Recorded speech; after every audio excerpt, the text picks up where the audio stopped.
Құрметті қазақ елі, сіздерге Мұхтасар әл-Құдури деп аталатын Ханафи мазхабындағы ең фундаменталды діни кітаппен сіздерді таныстырсам ба деп едім.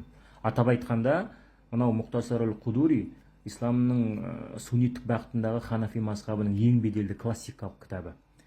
Айтпақшы, аталмыш діни кітап Ауғанстандағы Талибан террористік ұйымы мен Пәкістандағы ханафиттік медреселерде міндетті түрде оқытылады.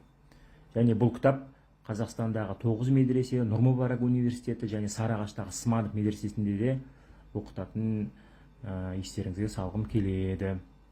Мысалы, осы кітаптың 231 бетінде Кетабу Сир, іс-әрекет кітабы деген атты тарауда діни терроризмге ашық түрде шақыратын мәтіндер бар. Соны бір оқып жіберсек, арабшасын, сосын қазақшасының аудармасын оқимыз. Әл-джихаду дейді, фаридун әл-кифая, иза қама бихи фарикун минан наси сақата әнил бақин, ва иллам яқум бихи ахадун асама джамиғун наси битархихи ва қитал әл-куффарил вәджиб, ва иллам ябдауна дейді.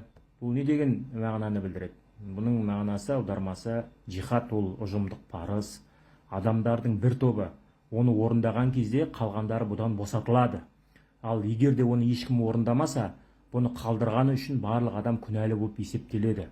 Кәпірлермен соғысу әр мұсылманға міндеттелген уәжіп, тіпті олар бізге қарсы шабуылды бірінші бастамаса да дейді. Көріпсіздер ме? Меніңше осындай діни оқулықтар жастарды радикализацияға итермелеуі бек мүмкін.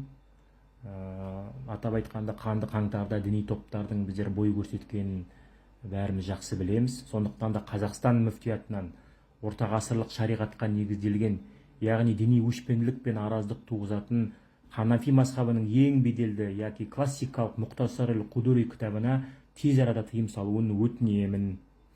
Осыған осы туралы айтсам ба деп едім. Тыңдағандарыңызға рахмет.